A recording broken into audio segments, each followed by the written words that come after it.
the attorneys general of 49 states began a joint investigation into foreclosures. Only the state of Alabama isn't joining in. Last week, Ohio Attorney General Richard Cordray sued Ally Financial, saying that the company committed fraud by filing false foreclosure documents. He joins us this morning from Columbus. Thanks for making time this morning. Given what we just played back from the Treasury Secretary there, you are claiming fraud here and also indicating that stopping the foreclosure process is the way to go. Isn't that going to cause economic damage to your state?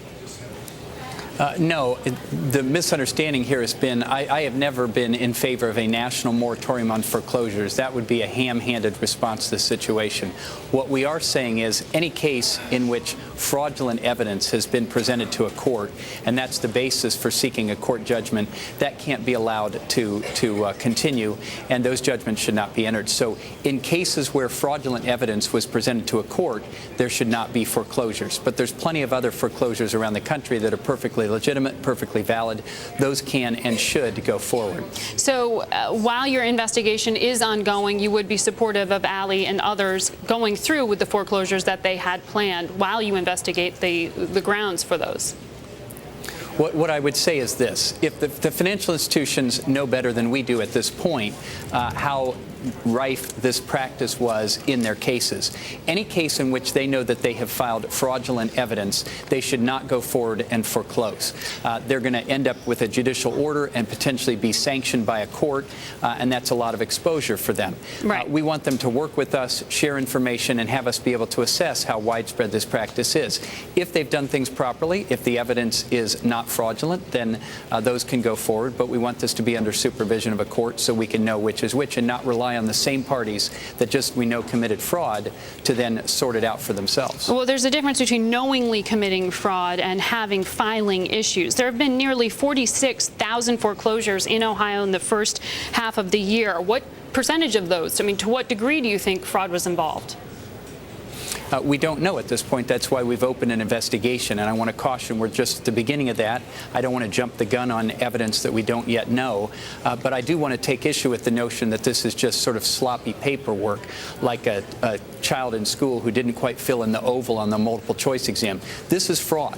We have affidavits filed where they swear under oath that they have personal knowledge of the evidence being presented to the court, and now we're finding they did not have that knowledge. That is fraud. There's no two ways to cut it, and that's why virtually every attorney general is joining here. We all agree you can't take away people's private property rights in a court of law based on fraudulent evidence. That nobody can defend that practice. Mm-hmm. Well, not having seen any of the evidence, I can't get into that with you, but I do want to play for you the response here that we got from the bank lobby, from Steve Bartlett just yesterday on news that this motion would be put forward by state's attorney general. Listen in. These calls for moratorium just make things worse, put more houses vacant on the market as an overhang, and make it longer for the recovery to start. So I think the state AGs need to take a breath, kind of step back a little bit and get a grip. So AG Eric Holder says he's looking at this at a federal level. Why do you think on the state level you need to do this? Well, look, Steve needs to take a breath and get a grip because we're not calling for a national foreclosure moratorium. What we are saying, and nobody can defend this and he won't defend it, that if you submit fraudulent evidence to a court, you can't get a judgment from that court. That's basic. What we don't know is how widespread this is. We need to investigate this, and wherever fraud is the basis and the business model, that can't be allowed to proceed. It needs to be cleaned up, and the financial institutions would be well served by working with us to get it cleaned up, and they'd also be well served to think about reaching negotiated resolutions with borrowers in cases where they've created exposure for themselves by committing fraud upon the courts. And there you're talking about a financial settlement. Beg your pardon? You're talking about a financial settlement there.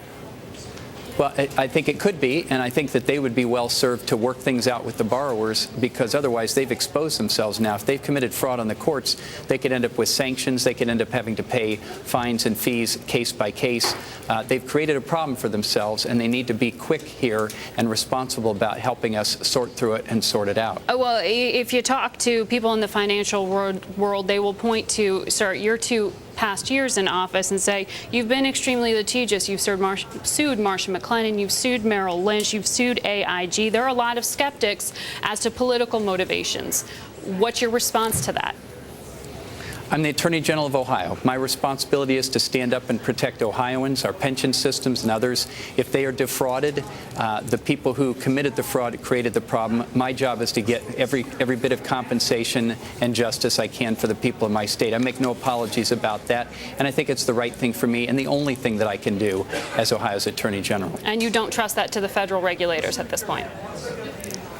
Look, we had a lot of years where the federal regulators were asleep at the switch, and they did nothing, and state attorneys general had to step in and fill the breach, however imperfectly.